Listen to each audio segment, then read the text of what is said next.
Christmas എക്സാമിൽ നിങ്ങൾക്ക് പ്രതീക്ഷിക്കാവുന്ന ചോദ്യങ്ങളാണ് ഈ വീഡിയോയിൽ ഉൾപ്പെടുത്തിയിട്ടുള്ളത്.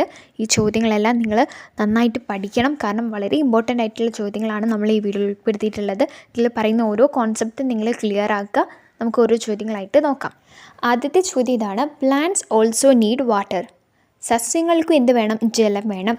What are the functions of water in plants?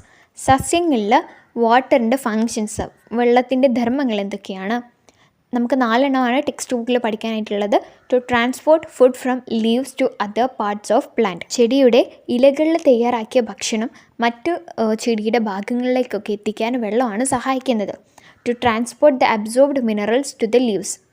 നമ്മൾ റൂട്ടിൽ നിന്ന് അബ്സോർബ് ചെയ്യുന്ന മിനറൽസൊക്കെ ലീവ്സിൽ എത്തിക്കാനും വാട്ടറാണ് സഹായിക്കുന്നത്. ഫോർ ഫോട്ടോസിന്തസിസ്, പ്രകാശ സംശ്ലേഷണത്തിന്. To maintain the structure of plant body, plant ബോഡീൻ്റെ സ്ട്രക്ചർ മെയിൻറ്റെയിൻ ചെയ്യാനൊക്കെ വാട്ടർ സഹായിക്കുന്നുണ്ട്. ഫോട്ടോസിന്തസിസ് എന്ന് പറഞ്ഞിട്ട് നമുക്കറിയാം, ചെടികളിൽ ഫുഡ് ഉണ്ടാക്കുന്ന പ്രോസസ്സിനെയാണ് നമ്മൾ ഫോട്ടോസിന്തസിസ് എന്ന് പറയാറുള്ളത്.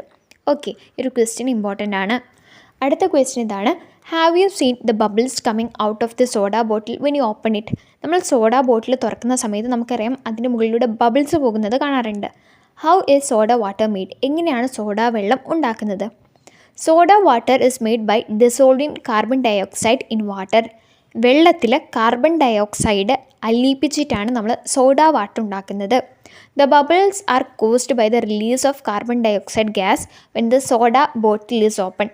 സോഡ ബോട്ടിൽ നമ്മൾ തുറക്കുന്ന സമയത്ത് അവിടെ നമ്മൾ വെള്ളത്തിൽ അലിഞ്ഞു ചേർന്ന കാർബൺ ഡയോക്സൈഡ് ഉണ്ടല്ലോ, അത് പുറത്തേക്ക് വരികയാണ്. അത് പുറത്തേക്ക് വരുമ്പോഴാണ് അത് ബബിൾസായിട്ട് പ്രത്യക്ഷപ്പെടുന്നത്. ഈ കാര്യം ഓർത്ത് വെക്കാൻ നമ്മുടെ ടെക്സ്റ്റ് ബുക്കിലുള്ളൊരു ചോദ്യമാണിത്.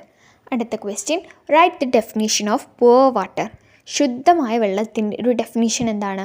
Poor water is colourless. ശുദ്ധമായ വെള്ളം എന്ന് പറയുന്നത് അതിന് കളറില്ല, ഓഡർലെസ്, മണമില്ല, ആൻഡ് ടേസ്റ്റ്ലെസ്, ടേസ്റ്റും ഉണ്ടാവില്ല. Is there any relationship between the shape of water and shape of the container? വെള്ളത്തിൻ്റെ ആകൃതിയും അതുപോലെ തന്നെ കണ്ടെയ്നറിൻ്റെ ആകൃതിയും തമ്മിൽ എന്തെങ്കിലും ബന്ധമുണ്ടോ? Water has no definite shape. വെള്ളത്തിന് എന്തില്ല? ഒരു നിശ്ചിതമായ ഷേപ്പില്ല, ഒരു ആകൃതിയില്ല. It takes the shape of the container. അത് ആ കണ്ടെയ്നറിൻ്റെ ഷേപ്പാണ് ഉൾക്കൊള്ളുന്നത്. ഇപ്പോൾ നമ്മൾ വെള്ളത്തിന് ഒരു ഗ്ലാസ്സിലോട്ട് ഒഴിച്ചു എന്ന് കരുതുക, അതിന് വെള്ളത്തിന് ഗ്ലാസിൻ്റെ ഷേപ്പായിരിക്കും. ഇവിടെ മനസ്സിലാക്കേണ്ട കാര്യം, water has no definite shape. വെള്ളത്തിന് കൃത്യമായ ആകൃതിയില്ല. അടുത്തത് നമുക്ക് ടേബിളാക്കി തിരിക്കാനുള്ളൊരു ക്വസ്റ്റ്യനാണ്: sugar, salt, vinegar, baking soda, detergent, kerosene, coconut oil, wax, camphor, copper sulfate, potassium permanganate. Which of the above substance dissolve in water? ഇതിൽ ഏതൊക്കെ വസ്തുക്കളാണ് വെള്ളത്തിൽ അലിഞ്ഞു ചേരുന്നത്?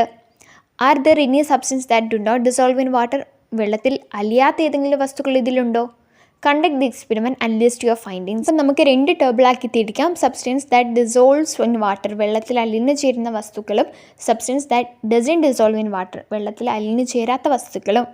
സോ വെള്ളത്തിൽ അലിഞ്ഞു ചേരുന്നവ ഏതൊക്കെയാണ്? ഷുഗർ, പഞ്ചസാര വെള്ളത്തിൽ അലിയും. സാൾട്ടും വെള്ളത്തിലലിയും. വിനെഗറും വെള്ളത്തിലലിയും. പിന്നെ baking soda, detergent, copper sulphate, potassium permanganate, ഇതൊക്കെ വെള്ളത്തിൽ അലിയുന്ന വസ്തുക്കളാണ്. ഇനി substance that doesn't dissolve in water ഏതൊക്കെയാണ്? Kerosene, coconut oil, wax, camphor, ഇതൊക്കെ substance that doesn't dissolve in വാട്ടറിൽ വരുന്നതാണ്. സോ ഈ കാര്യങ്ങൾ നിങ്ങൾ ഓർത്ത് വെക്കണം. ചിലപ്പോൾ നമുക്ക് കുറച്ച് സബ്സ്റ്റൻസിൻ്റെ പേര് ഇതുപോലെ തരാം, എന്നിട്ട് നമ്മളോടും ഇതുപോലെ ടേബിളാക്കി തിരിക്കാനായിട്ട് ചോദിക്കും. അടുത്തതായിട്ട് നമുക്ക് യൂണിവേഴ്സൽ സോൾവെൻറ്റ് എന്നാൽ എന്തെന്ന് നോക്കാം. Water has the ability to dissolve many substance. വെള്ളത്തിൽ നമുക്ക് ഒരുപാട് വസ്തുക്കളെ അലിയിപ്പിക്കാനായിട്ട് സാധിക്കും. Hence water is called as universal solvent. അതുകൊണ്ട് തന്നെയാണ് നമ്മൾ വെള്ളത്തിനെ എന്തായിട്ടാണ് കണക്കാക്കുന്നത്? യൂണിവേഴ്സൽ സോൾവെൻ്റ് ആയിട്ടാണ് കണക്കാക്കുന്നത്. Write more examples that take advantage of dissolving capacity of water. വെള്ളത്തിൻ്റെ ഡിസോൾവിങ് കപ്പാസിറ്റിയെ ഒരു അഡ്വാൻറ്റേജായി കരുതുന്ന, ഒരു നേട്ടമായി കരുതുന്ന ഉദാഹരണങ്ങൾ എഴുതുവാനാണ് പറഞ്ഞിട്ടുള്ളത്. ടു വാഷ് ക്ലോത്ത്സ്, നമുക്ക് വസ്ത്രങ്ങൾ അലക്കുവാനായിട്ട്. അതിൽ നമ്മൾ വസ്ത്രങ്ങൾ എന്താണ്? വെള്ളത്തിൽ അലിഞ്ഞ് ചേർപ്പിക്കുകയാണ് അല്ലേ, വെള്ളത്തിൽ മുക്കി വെച്ചിട്ടാണ് നമ്മൾ എന്ത് ചെയ്യുന്നത്? വസ്ത്രങ്ങൾ അലക്കുന്നത്. To prepare various type of drinks, പല തരത്തിലുള്ള സോഫ്റ്റ് ഡ്രിങ്ക്സ്, കോൾഡ് ഡ്രിങ്ക്സ്, അതൊക്കെ ഉണ്ടാക്കാൻ നമ്മൾ വാട്ടറിനാണ് ഉപയോഗിക്കുന്നത്. വെൻ ടേക്കിംഗ് മെഡിക്കേഷൻസ്, അതുപോലെ തന്നെ while watering plants, while diluting പെയിൻറ്റുകളെ നമ്മൾ വെള്ളം ചേർത്ത് ഡൈല്യൂട്ട് ചെയ്യാറില്ലേ? When the dirt is washed off. ഇത്തരം കാര്യങ്ങൾക്കൊക്കെ നമ്മൾ വെള്ളത്തിൻ്റെ ഡിസോൾവിങ് കപ്പാസിറ്റിയാണ് അഡ്വാൻറ്റേജസ് ആയിട്ട് യൂസ് ചെയ്യാറുള്ളത്. എക്സാമ്പിൾസ് പഠിച്ചു വെക്കുക. നിങ്ങളുടെ നിത്യജീവിതത്തിൽ സംഭവിക്കുന്ന കാര്യങ്ങൾ തന്നെയാണ്. അതുകൊണ്ട് തന്നെ ഓർത്ത് വയ്ക്കാൻ എളുപ്പമായിരിക്കും. What happens to the moisture in the wet clothes as they get dry? നനഞ്ഞ തുണികൾ അത് ഉണങ്ങുന്ന സമയത്ത് അതിൻ്റെ ഈർപ്പത്തിന് എന്ത് മാറ്റമാണ് സംഭവിക്കുന്നത്? നമുക്ക് ആൻസർ നോക്കാം. When water is heated it rises up as steam. വെള്ളത്തെ നമ്മൾ ചൂടാക്കുന്ന സമയത്ത് അത് നീരാവിയായിട്ട് പോകും. As the moisture from the clothes evaporates and become water vapour and rises up. അതുപോലെ തന്നെ നമ്മുടെ തുണികളിൽ ഈർപ്പവും എന്ത് ചെയ്യും? ചൂടാവുന്ന സമയത്ത് നമ്മൾ വെയിലത്ത് വെക്കുന്ന സമയത്തൊക്കെ ആ ചൂടാവുന്ന സമയത്ത് അത് വാട്ടർ നീരാവിയായിട്ട് അത് പൊങ്ങും. The clothes gradually become drier. അങ്ങനെ ഈ തുണികളെല്ലാം എന്താവും? ഉണങ്ങാനായിട്ട് തുടങ്ങും. The process continues until most of the water has evaporated. ഈ പ്രോസസ്സ് ഇങ്ങനെ നടന്നുകൊണ്ടിരിക്കും, അതിലുള്ള വെള്ളം മുഴുവനായിട്ട് ഉണങ്ങുന്നത് വരെ. Leaving the clothes dry. അങ്ങനെ നമുക്ക് എന്താവും? തുണി ഉണങ്ങിക്കിട്ടും. നിങ്ങൾ ജസ്റ്റ് ഒന്ന് ചിന്തിച്ചാൽ മതി, നമ്മൾ നനഞ്ഞ തുണി നമ്മൾ വാഷിംഗ് മെഷീനിൽ നിന്ന് എടുത്തിട്ട് ശേഷം ഒന്ന് ആറിയിടുകയാണ്. ആറിടുന്ന സമയത്ത് എന്താണ് സംഭവിക്കുന്നത്?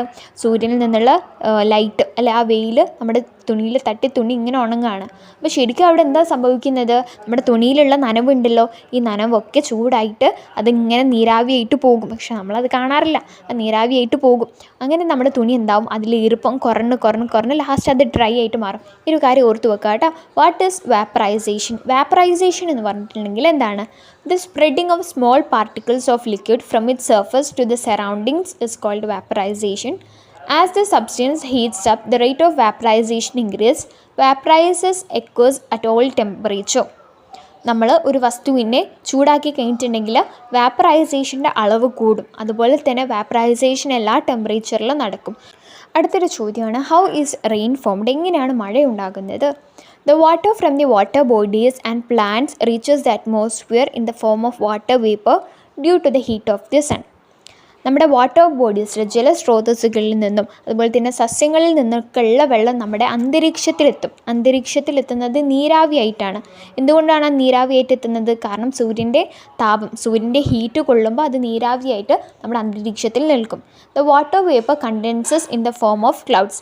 പിന്നീട് ഈ അന്തരീക്ഷത്തിലുള്ള ഈ നീരാവിയെല്ലാം കണ്ടൻസ് ചെയ്യും, അതായത് തണുക്കുവാനായിട്ട് തുടങ്ങി അത് മേഘമായിട്ട് മാറും. പിന്നെ ഈ മേഘം കൂള് ചെയ്തിട്ട് the clouds get cooled and comes down as the rain. പിന്നീട് ഈ മേഘത്തെ നമ്മൾ തണുപ്പിക്കുന്ന സമയത്ത് അതെന്തായിട്ട് മാറും? അത് മഴയായിട്ട് പെയ്തു തുടങ്ങും. The rain water harvesting method നമ്മളോട് ചോദിക്കും. Rain water storage tank, check dams, stone wall, well recharging, rain harvesting pit, sloping land cut into different layers, preparing basins around trees, Silpaulin water storage tank. ഇത് ഓർത്ത് വെക്കുക. ഇതിൽ 3-4 എണ്ണം നിങ്ങൾ പഠിച്ചു വെക്കുക കേട്ടോ. എല്ലാം എഴുതാനൊന്നും ചോദിക്കില്ല. അടുത്തൊരു ചോദ്യമാണ്, what can we do to prevent pollution of water sources? ജലസ്രോതസ്സുകളുടെ മലിനീകരണം തടയാനായിട്ട് നമുക്ക് എന്തെല്ലാം കാര്യങ്ങൾ ചെയ്യാം? Don't throw plastic bags, bottles and cans into water bodies. ജലസ്രോതസ്സുകളിലേക്ക്, അതായത് പുഴ, അതുപോലെ തന്നെ അരുവി, ഇതിലേക്കൊന്നും നമ്മൾ പ്ലാസ്റ്റിക് ബാഗ്, ബോട്ടിൽ അങ്ങനെയുള്ള വസ്തുക്കളൊന്നും എറിയാതിരിക്കുക. Don't allow harmful chemicals like pesticide, fertilisers, factory waste into the water bodies. നമ്മുടെ ജലസ്രോതസ്സുകളിലേക്ക് ഫാക്ടറികളിൽ നിന്നുള്ള വേസ്റ്റ്, അതുപോലെ തന്നെ നമ്മൾ കെമിക്കൽ പെസ്റ്റിസൈഡ്സ് ഒക്കെ ഉണ്ടാവില്ല, അതൊന്നും നമ്മുടെ വെള്ളത്തിലേക്കൊന്നും ഒഴിക്കാതിരിക്കുക. അതായത് ചിലവരൊക്കെ വേസ്റ്റ് കൊണ്ടിട്ട് വെള്ളത്തിലേക്ക് തട്ടുന്നൊക്കെ പ്രവണതകൾ നമ്മുടെ സൊസൈറ്റിയിൽ കണ്ടുവരുന്നതാണ്. പക്ഷെ അങ്ങനെയൊന്നും ചെയ്യരുത്, കാരണം അത് നമുക്ക് തന്നെയാണ് ദോഷം ഉണ്ടാക്കുന്നത്. Don't release dirty water from homes and factories into the water bodies. വീടുകളിലും ഫാക്ടറികളിൽ നിന്നുള്ള മലിനമായ വെള്ളം ഉണ്ടല്ലോ, അതൊന്നും നമ്മൾ ഈ ജലസ്രോതസ്സുകളിലേക്ക് ഒഴിച്ചു വിടരുത്. Don't dump waste material from fish and meat markets into water bodies. നമുക്കറിയാം മീൻ മാർക്കറ്റുകൾ അല്ലേ, മീൻ ചന്തകൾ, അതുപോലെ തന്നെ മീറ്റ് മാർക്കറ്റ്, ഇറച്ചിക്കടകൾ, അവിടെ നിന്നുള്ള വേസ്റ്റ് മെറ്റീരിയൽസ് ഒന്നും നമ്മുടെ വാട്ടർ ബോഡീസിലേക്ക് നമ്മൾ ഡിസ്പോസ് ചെയ്യാൻ പാടില്ല. അത് അതിൻ്റേതായ രീതിയിൽ നമ്മൾ ഡിസ്പോസ് ചെയ്യണം. എല്ലാത്തിനും നമ്മളൊരു വഴി കണ്ടെത്തണം. അല്ലാതെ എല്ലാ വേസ്റ്റുകളും കൊണ്ടുപോയിട്ട്, എല്ലാ പെസ്റ്റിസൈഡ്സും വേസ്റ്റും ഒക്കെ കൊണ്ടുപോയിട്ട് നമ്മുടെ വാട്ടർ ബോഡീസിൽ നമ്മൾ ഉപേക്ഷിച്ച് കഴിഞ്ഞിട്ടുണ്ടെങ്കിൽ അതിൻ്റെ ദോഷം അനുഭവിക്കേണ്ടത് നമ്മൾ തന്നെയാണ്.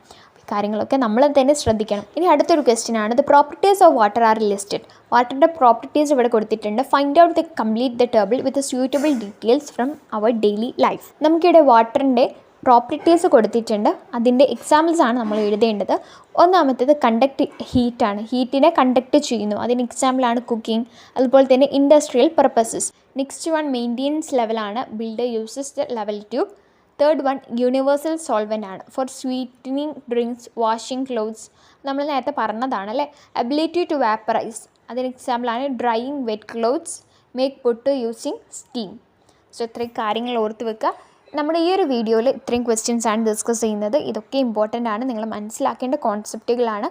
ഇനി നിങ്ങൾ ടെക്സ്റ്റ് ബുക്ക് നന്നായിട്ട് വായിക്കുക. ചിലപ്പോൾ നമ്മളോട് ടെക്സ്റ്റ് ബുക്കിലെ എക്സ്പെരിമെൻറ്റ്സ് ഒക്കെ തന്നിട്ട് അതിൻ്റെ കൺക്ലൂഷനൊക്കെ ചോദിക്കാൻ ചാൻസ് ഉണ്ട്. ഇത് ഒരു എക്സ്പെരിമെൻറ്റ് തന്നിട്ട് ഇതിൽ വാട്ടറിൻ്റെ ഏത് പ്രോപ്പർട്ടിയാണ് നമുക്ക് മനസ്സിലാവുന്നത് അങ്ങനെയൊക്കെ ചോദിക്കാം. അപ്പോൾ നിങ്ങൾ ടെക്സ്റ്റ് ബുക്ക് നന്നായിട്ട് വായിക്കുക, ഓരോ എക്സ്പെരിമെൻറ്റ്സ് മനസ്സിലാക്കുക കേട്ടോ. 5ാം ക്ലാസ്സിൻ്റെ ഒരുപാട് വീഡിയോകൾ നമ്മൾ ഈ ചാനലിൽ അപ്ലോഡ് ചെയ്തിട്ടുണ്ട്. 5ാം ക്ലാസ്സിൻ്റെ ഇനിയും ഒരുപാട് വീഡിയോകൾ നമ്മൾ അപ്ലോഡ് ചെയ്യും. അതുകൊണ്ട് തന്നെ അതിന് നോട്ടിഫിക്കേഷൻ ലഭിക്കുന്നതിനായി ചാനൽ സബ്സ്ക്രൈബ് ചെയ്ത് നോട്ടിഫിക്കേഷൻ ബട്ടൺ ഓൺ ആക്കി വെക്കുക. നിങ്ങളുടെ കൂട്ടുകാർക്ക് നിങ്ങളിത് ഷെയർ ചെയ്ത് കൊടുക്കുക, അവർക്ക് ഉപകാരപ്പെടട്ടെ. മറ്റൊരു വീഡിയോയുമായി നമുക്ക് വീണ്ടും കാണാം. താങ്ക്